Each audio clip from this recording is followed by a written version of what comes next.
Good evening, everyone. My name is Kadri Liik. I am Senior Policy Fellow at ECFR. And for today's event, we have quite unusual topic, civil-military relations in Russia. We are happy to present our visiting fellow, Kirill Shamiev, who has recently got a PhD studying exactly that topic. So you will see him in the future at other and more ECFR events, but we decided that now that he is with us, we should also have one event where he is the main star speaker. And Kirill, I mean, I've always been curious about your research. I mean, civil-military relations in Russian context, it is not something that we think about often. In other countries, that is much more talked about. So give us an understanding how it is in Russia, what are the Russian peculiarities that one should know when thinking about that in Russian context. Yes, Kadri, thank you very much for introducing me. Thank you, dear listeners, for joining in today. Kadri, you said that my topic is quite unusual now, but when I started studying it around 7 years ago, pretty much no one in my environment knew what it was. The only people who knew about it were usually American scientists working exactly on civil-military relations. But going back to the topic of our discussion today, I would like to start with a really short quote, and I would like to ask you whether you know who actually made this quote. I don't feel disconnected from this environment. As an officer with almost 20 years of experience, this is my own environment, and I'm deeply invested in addressing the issues that exist within it. I won't hold you any longer, but actually, of course, it's the quote by Vladimir Putin. He made it in 2011, visiting Kaliningrad, the veterans NGO working in the region. And if we examine this quote or any other actually quotes by Vladimir Putin, it appears that he wants to show himself as a security guy, as a strong man, and that the military issues are really important for his presidency. However, this perception or image of Vladimir Putin contradicts the track record of the security sector development throughout his presidency. Despite this, again, reputation of Putin as a strong leader, his actually legal efforts to centralize, to assert strong presidential control over the armed forces, his relationship with the military was far from ideal. Ensuring the military effectiveness, for example, proved to be a very difficult challenge for Russia's president. Just a couple of examples. For example, when Putin started his presidency in August, he started it in early 2000, but in August 2000, a few months later, after he assumed office, nuclear-powered submarine Kursk exploded in the Barents Sea that resulted in an unfortunate loss of 118 service members on board. Investigative reporters, journalists, the independent investigation, everyone agreed that there was a possibility to actually rescue at least some crew members with some international assistance, for example, but nothing was done. In 2005, on New Year's Eve, there was a very important case of hazing when several surgeons tortured fellow soldier Andrei Sychov, and the officers failed to provide medical assistance, which eventually led to the amputation of Sychov's legs. No officer was held accountable for the crime, and that crime sparked an enormous outrage all over Russia. Georgia, 2008, Russia invaded Georgia. Despite the nominal defeat of the Georgian forces, Russia lost 5 jets, 1 strategic bomber, mostly due to friendly fire. Russia lost several hundred soldiers and service members killed and injured during this conflict.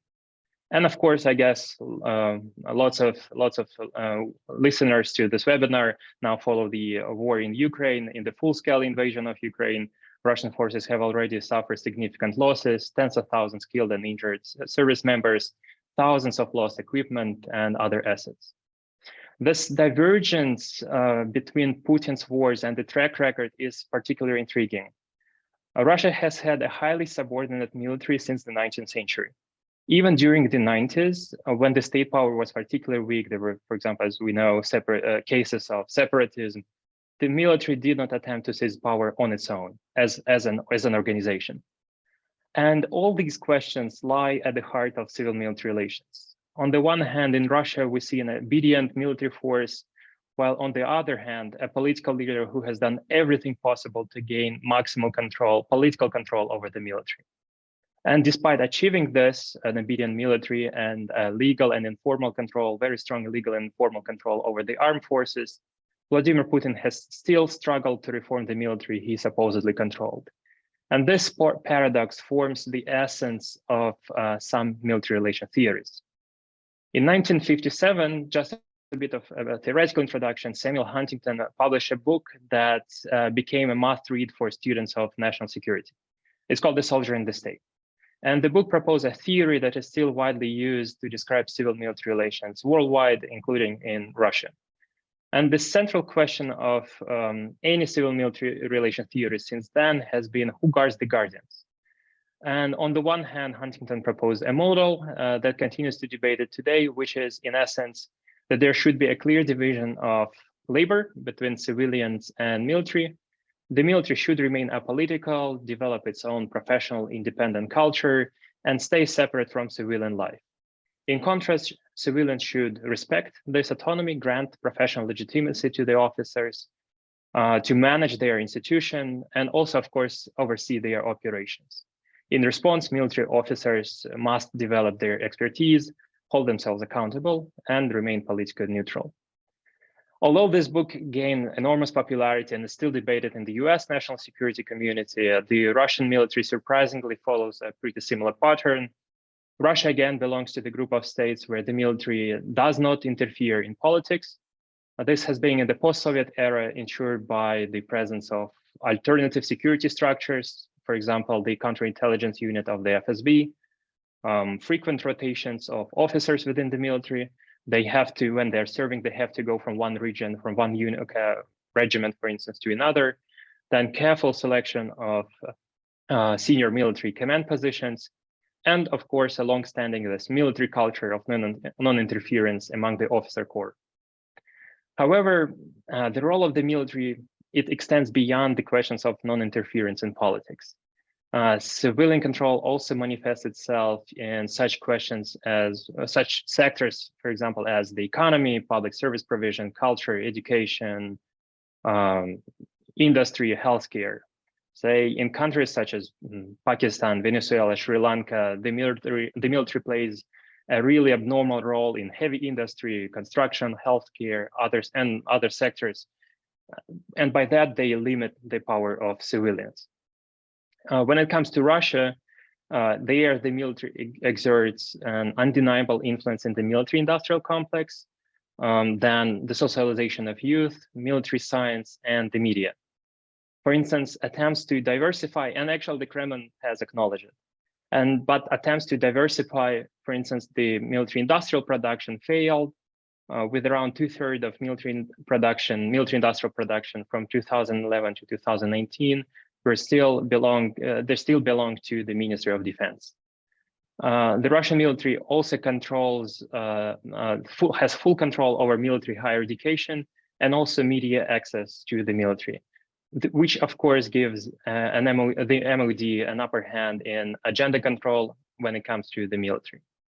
Also, the Russian regime supports the increasingly militarized socialization of youth, which is particularly visible now, through such initiatives as Yunarmia, Youth Army, militarized history textbooks, sports competitions, and of course, the celebration of the Victory Day over the Nazi Germany.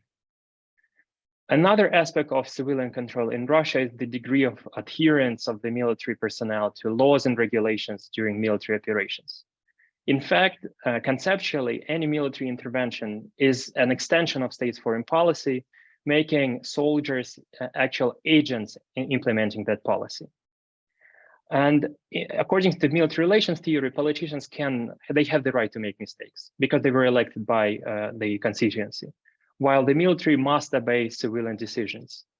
However, service members should have the right to refuse to obey criminal orders, for example, indiscriminately killing civilians, excessive use of force, and in developed democracies, that would result in a criminal investigation. Of course, in contrast, the Russian armed forces, they are on the one hand obliged to unquestionably obey orders from the commanders and the politicians. For example, before mobilization, service members could avoid the war in Ukraine only by injuring themselves or going through a very lengthy and quite uncertain legal procedure to leave the military. After mobilization, this is not legally possible anymore. At the same time, the government struggles to control the behavior of the Russian military on the battlefield, which has direct political consequences. As I showed already, the Russian military has had a history of mistreating its own service members, which sometimes led to fatal outcomes and political outcry.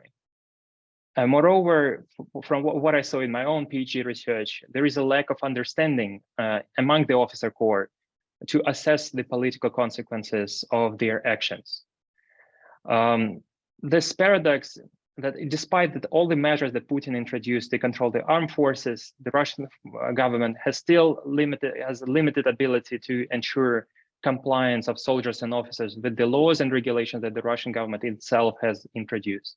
And this can lead to unintended political consequences, as of course, a soldier killing civilians can massively delegitimize government policies, introduce more sanctions, cause serious foreign policy problems, you name it, what other problems it can cause. Finally, civil-military relations also influence the style and effectiveness of defense policymaking. The Russian military enjoys a high degree of autonomy in its development, limiting even Putin's power to develop and implement defense programs. The Russian armed forces, for instance, they control information about the troops composition, military education. They restrict access to military infrastructure and personnel for politicians, media, monitoring and accountability bodies, and of course, researchers. Another aspect that the predominance of uniformed personnel in the Ministry of Defense further increases the military's role in the development and execution of defense policy. The only relatively successful military reform in the Russian military history in the post-Soviet period was between 2007 and 2012, when an outsider, non-military man, Anatoly Serdykov, overcame military resistance and implemented radical changes. Although the pace of development slowed down after 2012, after his forced resignation. So to summarize, who controls the Russian military? Most people, if you look on social media, would say Vladimir Putin. However, the question of civilian control spans across several domains: politics, civilian affairs, behavior on the battlefield, and defense policymaking. First answer can be that, of course, the Russian military has traditionally stayed out of politics. It's highly obedient, it has apolitical nature. They nurture this idea, and I saw it in my interviews when I did my PhD research, that they serve Russia. They even said, they use such quotes as Putin, Stalin, Peter the Great, whoever, they come and go, but Russia stands and we serve our state. And I believe in the future, it would remain so. However, this approach can be problematic because it creates blind spots, as this apolitical stance may prevent military officers from fully understanding the political consequences of their actions. They may acknowledge, like themselves personally, that some personnel did commit war crimes, but they fail to recognize the systemic problems in the military, within the military, that cause such problems, and the impact of these crimes on the broader political, social, economic context. And this aspect will be a concern for anybody occupying office, even if Vladimir Putin leaves the office. And of course, this also leads this limits the intellectual reflection on the country they serve. Is it democratic or authoritarian? And of course, the orders they receive from civilians. For example, questions of the role of military in Chechnya or the treatment of whistleblowers currently who expose criminal orders. This would be a matter of debate, which is still lagging behind in contemporary Russia. And this is also a weak spot for any military development in Russia in the future. Second, Putin has centralized his control but which is also promoted and at the same time undermines civilian control over the use of force. On the one hand, yes, of course, only Putin can sanction the use of force in contemporary Russia. On the other hand, the military advisory process in this regard becomes a one-way street, with a senior military command interested only in fulfilling Putin's wishes, regardless, again, of potential broader political implications that they may understand and envisage. And reforming this aspect will be a really, in my view, heavy lifting for any reformers and will require serious expertise and long-term planning. The third aspect is that there is a tendency within the Russian military to elevate the social esteem of the military and to promote these mythical values among civilians, camaraderie, patriotism, conservatism, this idealistic cultural values. This creates a disconnect between the military and civilians. But the problem is here that instead of becoming the military, instead of following the civilian pattern, becoming more progressive and closer to civilian society, introducing innovations, the military, the Ministry of Defense ends up lobbying the conservative status quo and promoting these values in the broader Russian society, which the Kremlin currently fully supports. Finally, the Russian military maintains a very high autonomy in defense policymaking, and also this emphasis on this professional status of military service often prevents the military from becoming actual professional civil servants and public leaders, because when we have a defense policymaking, it's usually not a military task to do. It's a civilian, bureaucratic, very difficult process to implement. And they have this belief that only uniformed personnel should lead the military, which is again problematic when we compare with the democratic context. At the same time, they try to, the remaining like civil society initiatives, NGOs, they also try to co-opt within the sphere of the military control, which is, of course, creates, again, this echo chamber of their military development. Luckily for Ukraine, even during the war, the MOD attempted to put under its control civil society initiatives that try to support the troops on the battlefield. And on this note, I will end. Thank you.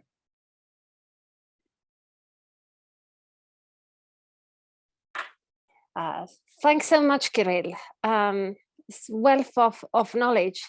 If the audience has any questions, please type them into Q&A box, and I will see them. I will ask Kirill. Meanwhile, I hand over to Cami Grand, ECFR Distinguished Fellow, does not need introduction, long background in think tanks, NATO, on defense issues. So, Cami, with your defense specialist hat on, what Kirill told us, what does that bode for the future in the context of Ukraine war, but also further on for the EU and NATO?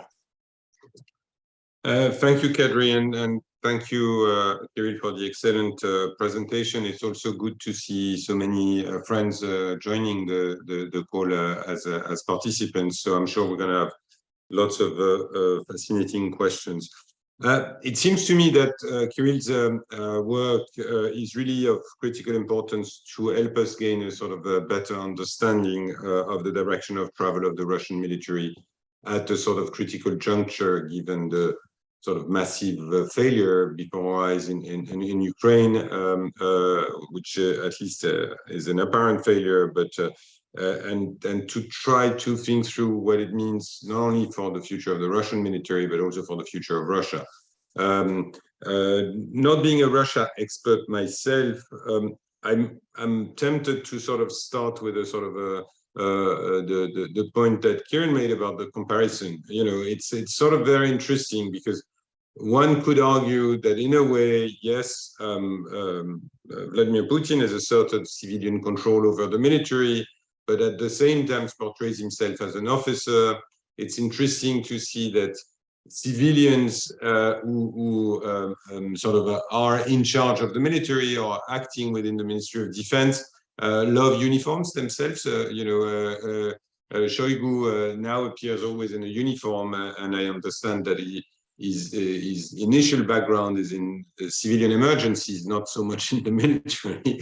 I remember as well Anatoly Antonov, the current ambassador to Washington, when he was vice minister for external relations, made up a uniform to look like a 3-star general, to sort of so there is this sort of odd thing where from the traditional Western and Huntington debate on who guards the guards, the tradition is to have people without uniform guarding the people with uniform. And there it seems that the minute you join the MOD, you need a uniform to look good and exert influence on the military, and to be sort of ranked as a senior general there. Which I find interesting, and it's quite a fascinating comparison with Western practice. And by the way, in the partnership that, for instance, NATO has established with the partner countries or with applicant countries, that is one of the things that is really at the heart of let's break that type of relationship, and let's assert the political control of the military as a key condition for being a NATO ally, or for being a let's say a proper democracy in many ways. So I find this very interesting. That leads me to a sort of sub question, and Kirill, I have lots of questions for you. So stand ready for those. Which is, I find it interesting also in the relationship between the military and the rest of the Silovikis to see how does that work, because you know, some of them, when you're talking about the intelligence community, come from the military. Others are very strongly not military in a way, and will assert that they are much smarter and more sophisticated than the GRU. You know, I was reading recently a book about the differences between the GRU and the FSB in the way they were approaching their intelligence role, and the fact that the GRU officers coming from the military would traditionally behave much more like a military abroad, and make no mystery of their military background, which I thought was a sort of interesting nuance there. But that particular relationship is, I think, of great interest. Not so much to try to rank who's the most influential. I guess the answer is relatively straightforward. But how do you know? Is this control? Is it a bizarre form of civilian control over the military? And you alluded to that in some of the practice and the role of counterintelligence into all of this. But I would be interested for you to expand on that. My second point, which I find even more interesting in different ways in light of the conflict in Ukraine, is how much that very uniquely Russian relationship between the civilian and the military explains or doesn't explain the failures in Ukraine. In a way, we tended to assess before February 22 that the Russians had learned their lessons from Chechnya, Georgia, and had modernized their military, not only from an equipment standpoint, but also from a structural standpoint, and had a better, not command and control, had improved their officer corps, had tried to establish a non-commanding officer corps that would be more in line with the best practice in the domain, and somehow the underlying argument for this was to say how, look, they succeeded from their perspective in Syria with limited resources, in Crimea with limited resources, and they have now built this sort of modern military that is, performing well and operates more by, Western standards, at least in terms of professionalism. I'm not talking about respect for the laws of war or humanitarian law, but certainly this is there. And what we've seen in Ukraine is not quite that, obviously, with a failure to deliver, with a very poor behavior reported on the part of the force, including massive corruption from the ranks and files to the generals. That probably explains some of the massive disruptions, at least in the earliest phases of the war, but in a way to this day, ranging from petrol trafficking to to delivering poor equipment in order to make money out of contracting poor equipment. I remember seeing interesting pictures of radio equipment which was fake or toys, and completely missing the point. So my questions around that is, I mean, does it have to do with the poor culture of civil-military relations? Where are we in this sort of mid-rank community of NCOs and junior officers? Is the situation as bad as we often suggest and getting worse given the losses in the first year of the war? And lastly, still around Ukraine, I think there is an interesting point which would argue in favor of political control over the force, which is the fact that there was massive political interference in the conduct of operations.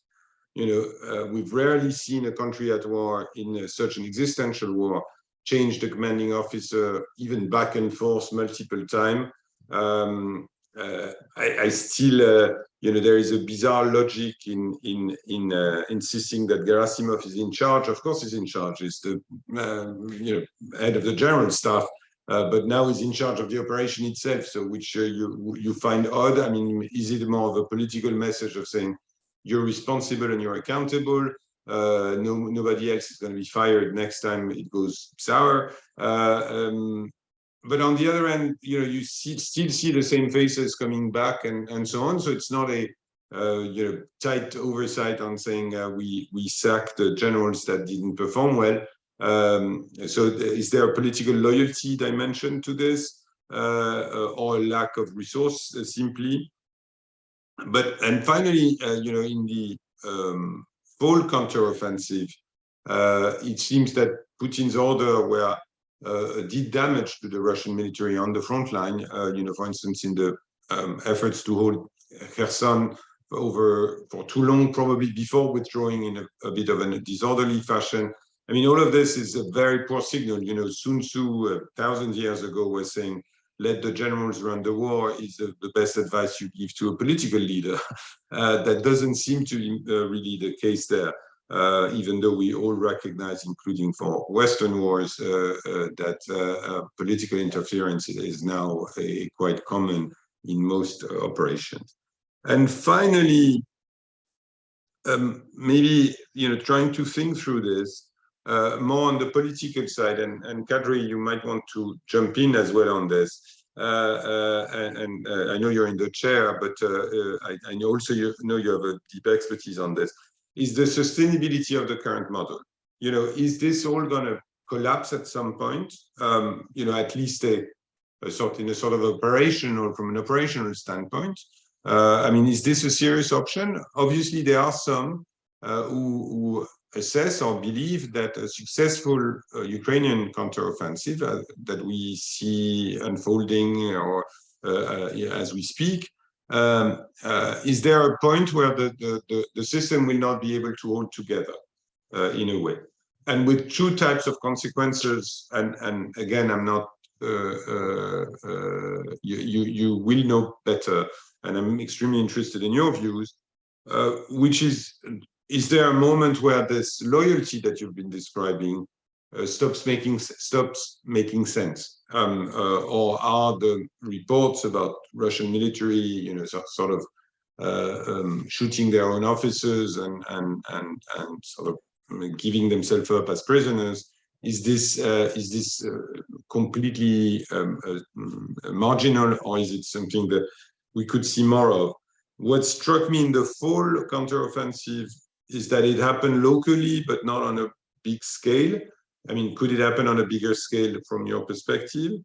And Second, could there be a sort of a moment where, the traditional statement that the Russian military stay out of politics, they've never quite got into politics there, or if they do, and that's a sort of interesting counterexample, is more as retired generals who believe in their political future and usually fail.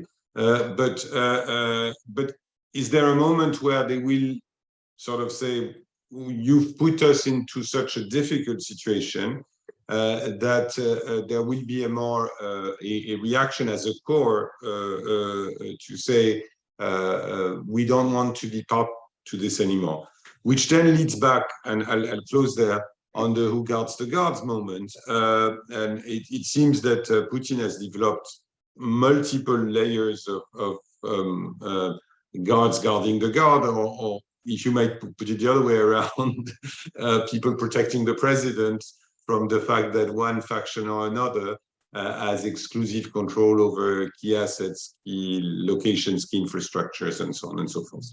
So more questions than answers, but I think for me, we are in a very fascinating moment, which makes your work incredibly relevant to understand this. And I know I'm doing something that you never want to do to someone who just concluded a fantastic PhD, going the other way around, which is to say, oh, now look into the future and share with us how this plays for tomorrow, rather than from the sort of scientific evidence of the past. Mm-hmm. Thanks a lot, Camille. Well, Kirill, you have lots of questions on already, and we are getting some from the audience as well. I will get down to Rose very shortly, but I think, Kirill, maybe first try to answer some of the questions that Camille has just thrown at you.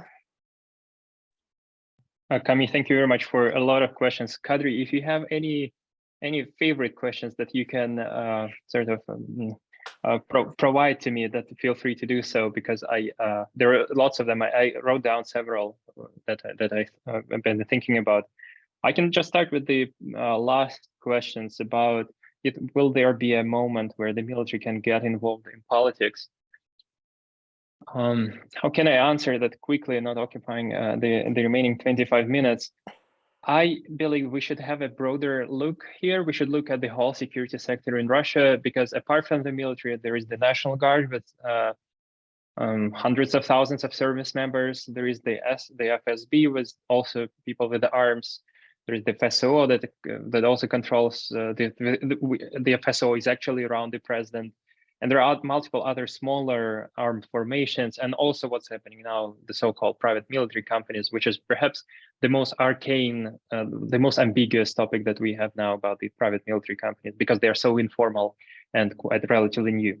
When it comes to the military, I don't think that they would play an active role, but there is another aspect to this. If there is any high-ranking politician among the civilians, for example, prime minister, I'm just naming whatever, prime minister, any other ministers, maybe some members of the elite of the Security Council, would unite and decide that they need to topple Putin, they would need the military to stay first passive, not supporting the president, but also if there is any say, if there is a threat that some, for example, FSB units will be involved in the Putin side, they will need to have the military to basically block these units and basically say, look, don't go anywhere, stay in your barracks, offices, wherever they stay, and just let's the politicians do their way.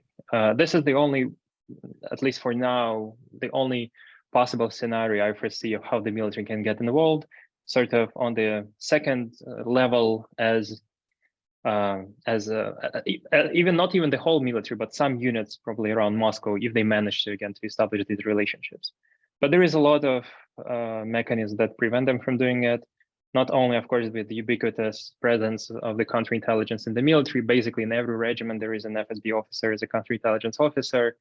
Obviously, there is this practical implications like control over communications, the elites, everyone there is corrupt and basically subject to criminal investigation and going to prison for stealing resources, and other aspects that prevent these people from coordinating, because the incentives for the members of the elite to snitch right on each other and to prevent any anti-Putin kind of coup, in my view, for now at least, are higher than the incentives to try to topple him.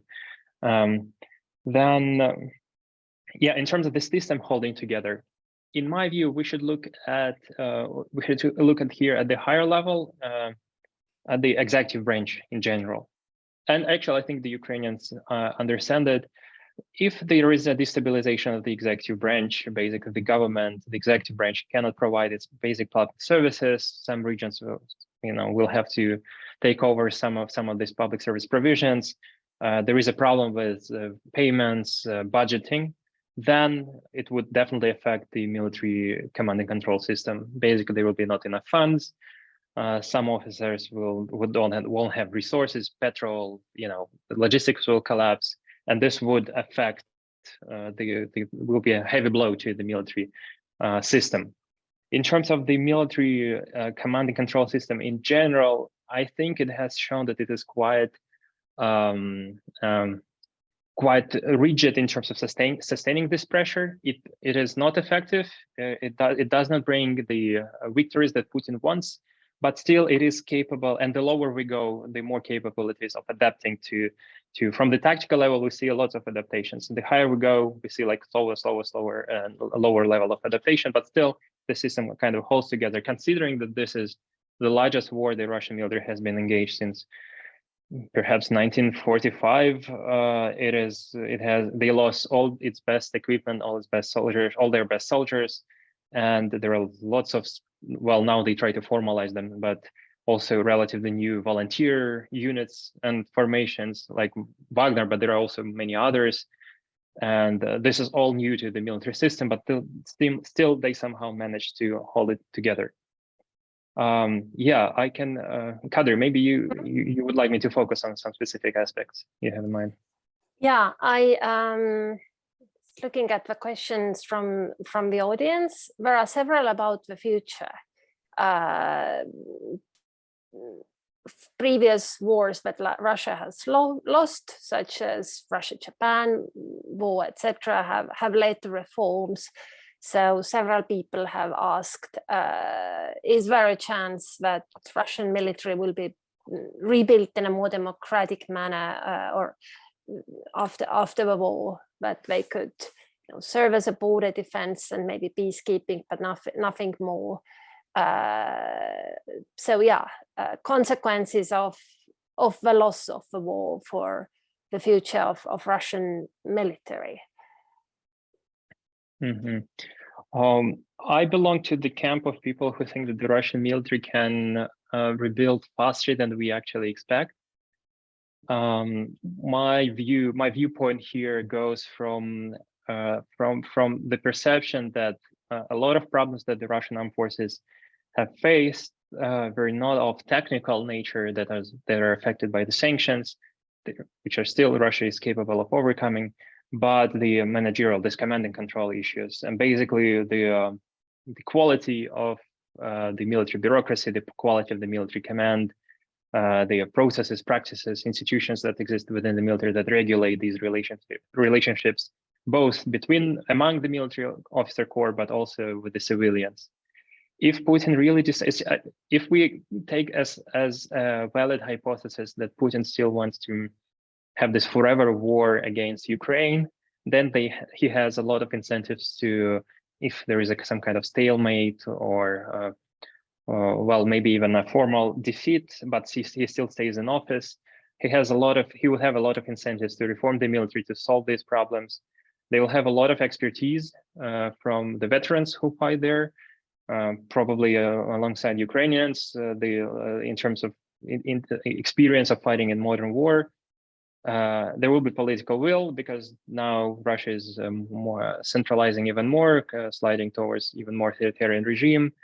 and this what they try to do now, this ideology of this never-ending struggle with the West, even in terms of technical capacities. But here I must admit, it's a weak spot for me.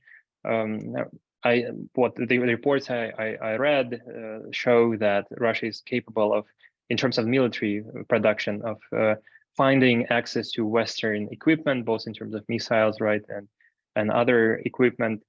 And I think this creates a threat that Russia under Putin will be able to re-equip, rebuild its military, improve its processes inside the military.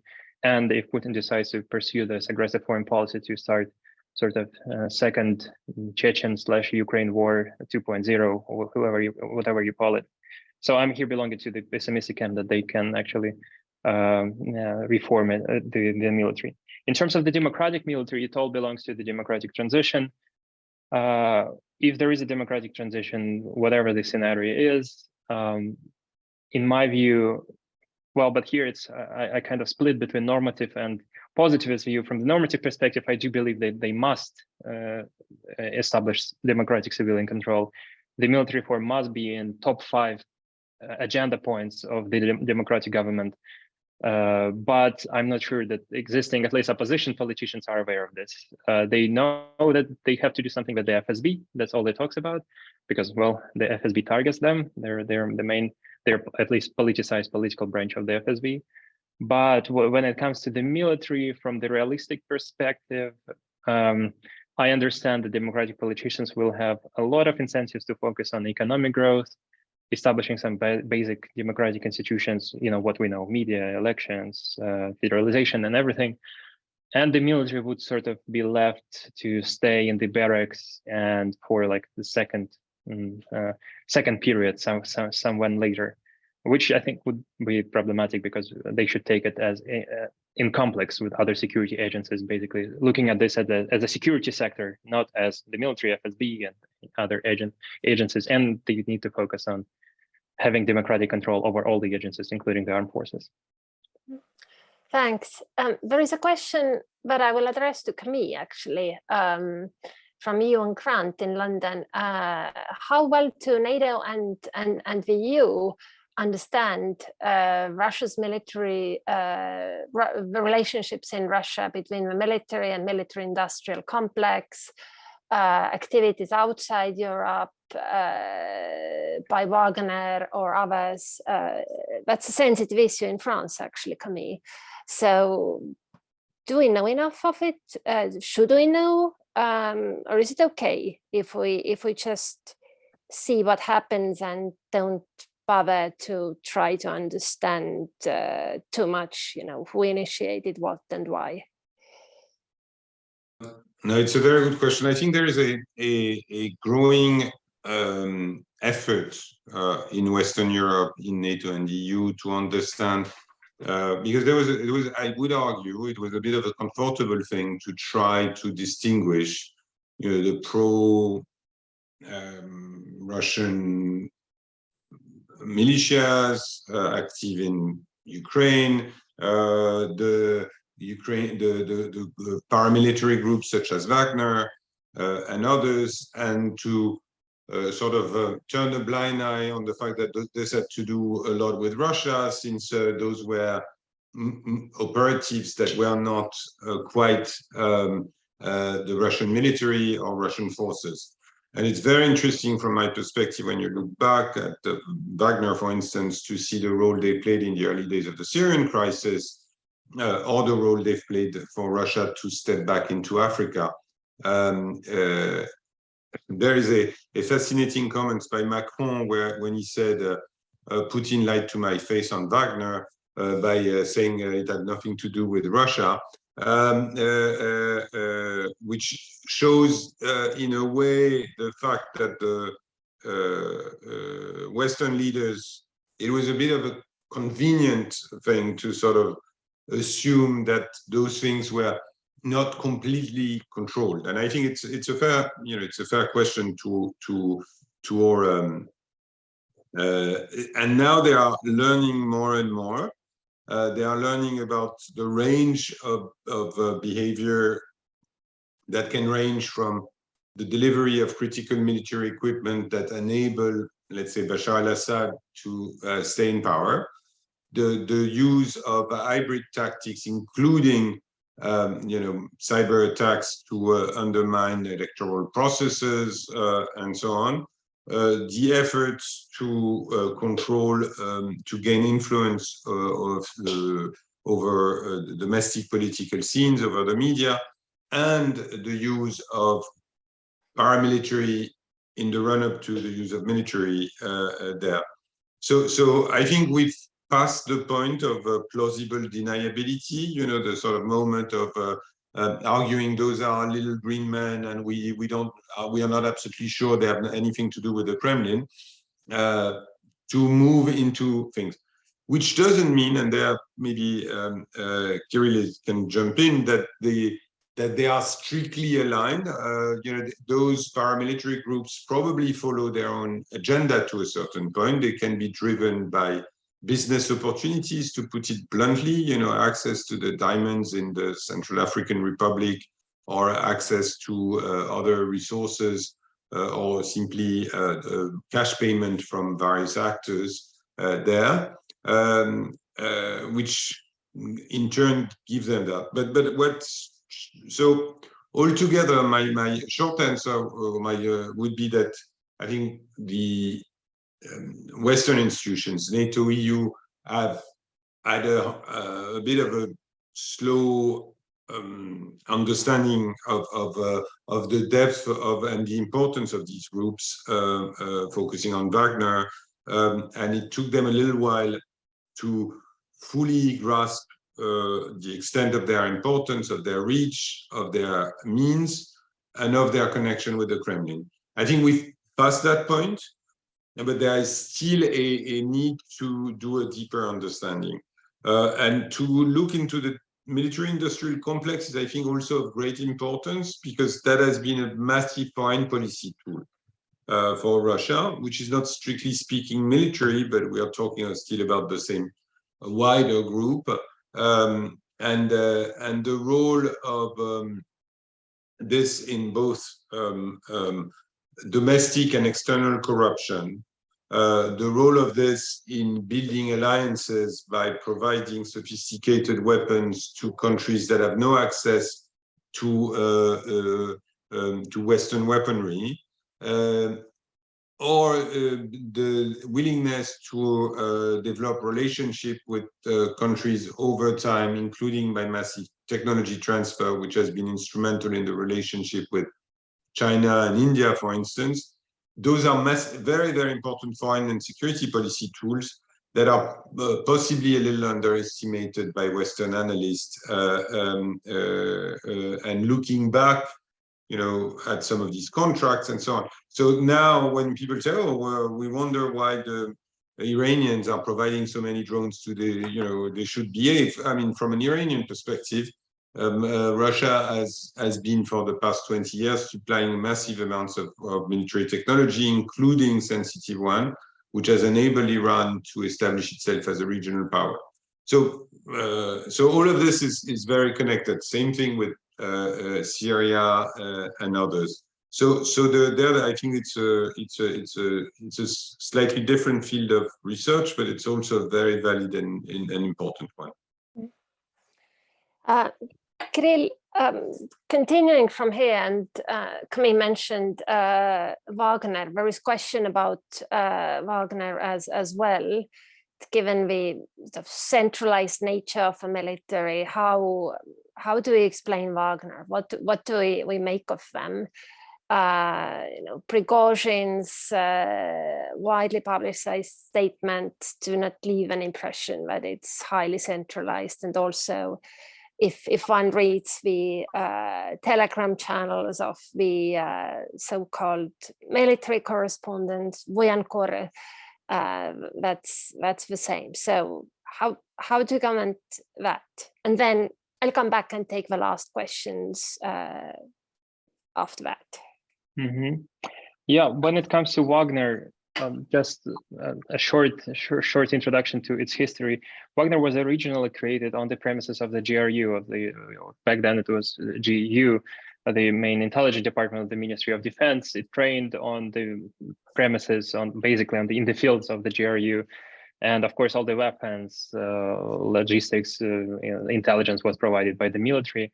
And then regionally, it has this sort of foreign branch of the GRU in other countries, basically finding former military officers, military veterans, to offer them alternative employment opportunities after leaving the military.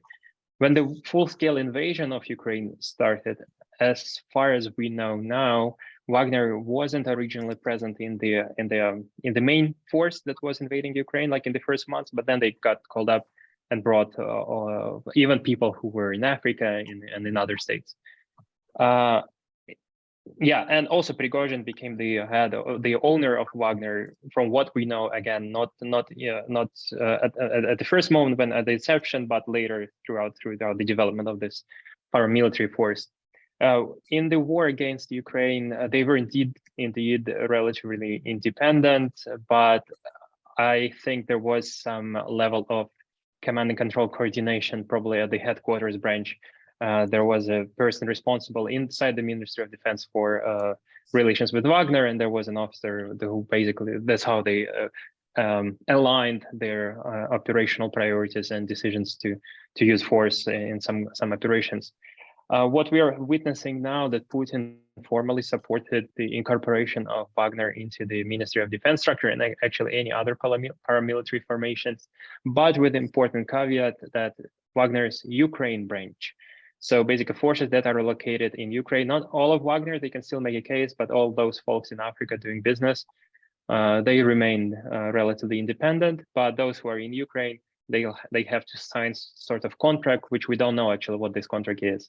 But even without this contract, Wagner fully depends on the Ministry of Defense in terms of weapons, shells, as we saw this spectacle, right, of this show that Prigozhin quite vividly displayed with the shells, right? And the recruitment efforts is obviously controlled. It has some control of the FSB inside Russia. So if the military really decides to shut down, right, Wagner's influence, they can what they try to do, they can stop provision of the necessary armaments, and Wagner will quickly deplete its forces.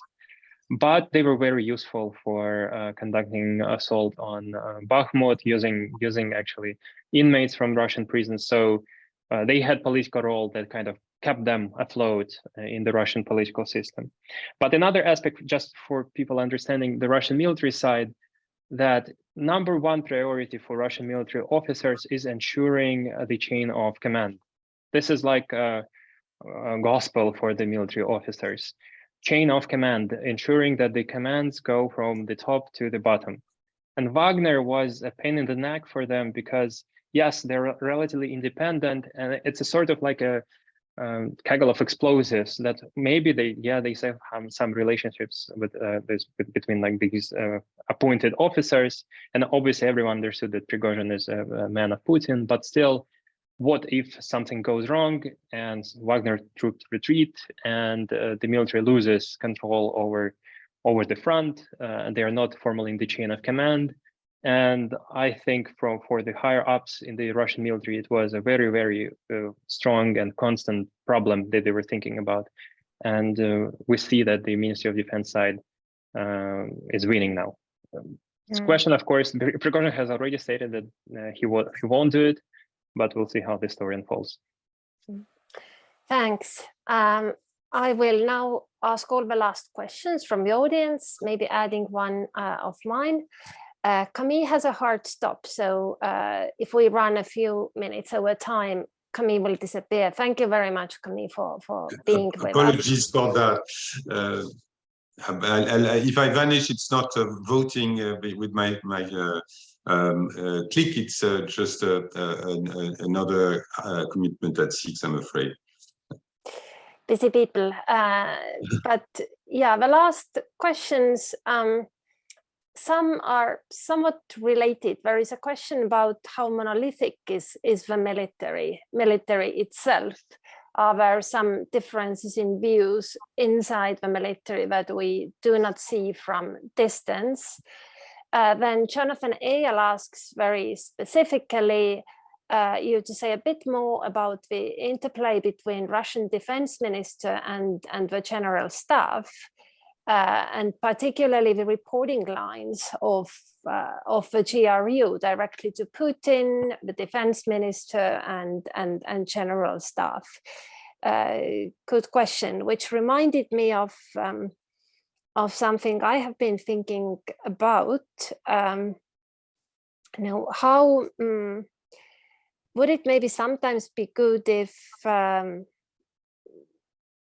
military were a little bit more independent? I remember how some time ago, Mark Galeatti in Twitter said that he misses chiefs of general staff from the Soviet era who had more independence to argue with incompetent politicians.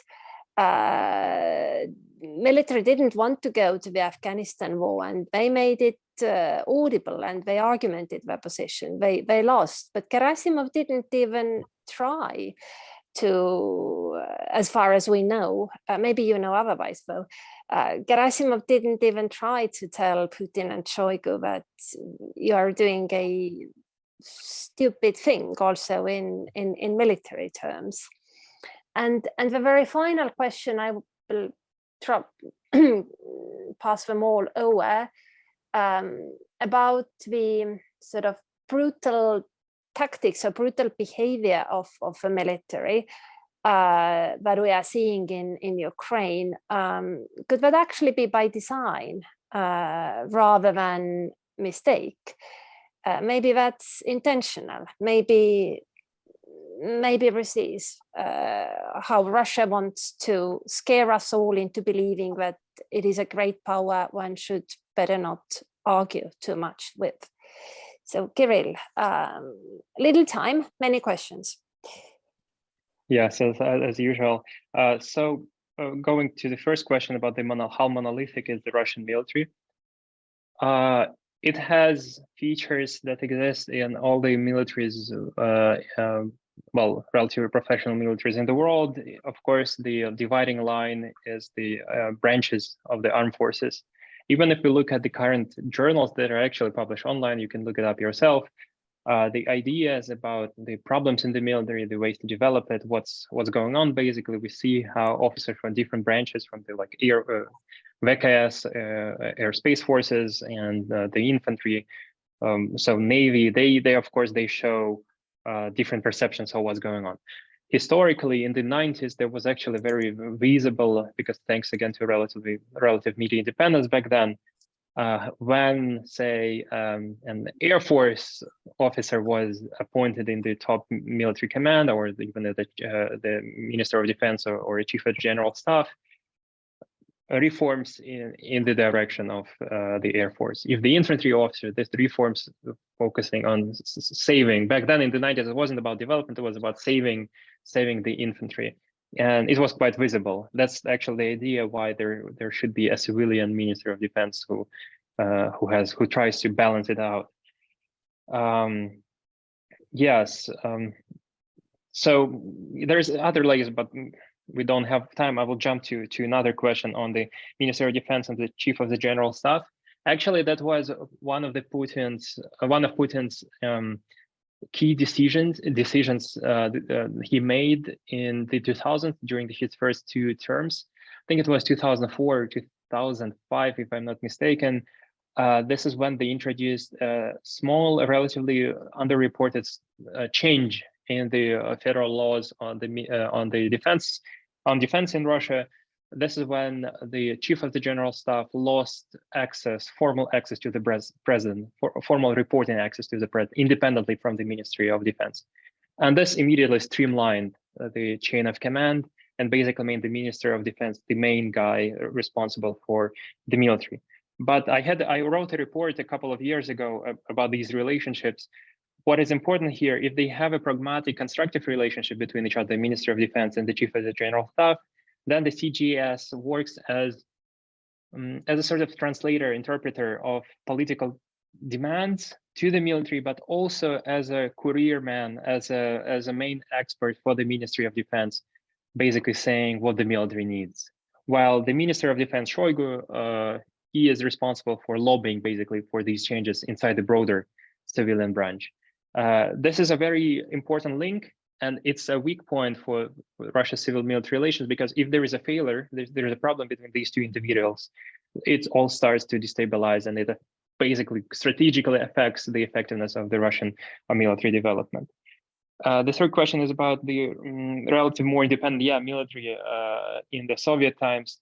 Indeed, I remember, I think the last chief of the general staff, it was, I won't name him now because I might mix up his surname, but basically it ended at the end of the second Putin's term, when General Makarov was appointed as the chief of the general staff, and Makarov started this tradition of highly obedient chiefs of the general staff. Makarov was the main implementer, the main agent of Serdyukov inside the military. Then Gerasimov became, well, from what I've heard, it's a bit of speculation, but relatively more independent, but still being controlled by the Ministry of Defense. Basically, it ended around 2007, 2008, this independence.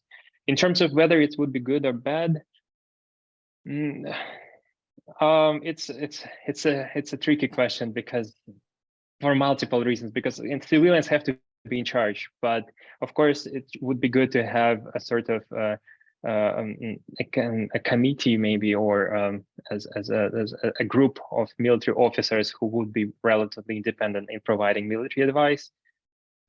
But this is a matter, I guess, of managerial political decisions, how to organize this Security Council, for example, or any other council that can support this independent thinking, and maybe not even thinking, but delivery of independent opinions and views to the Supreme Commander-in-Chief. And the final one, the brutality of the Russian military by design. Yeah, maybe it could be intentional.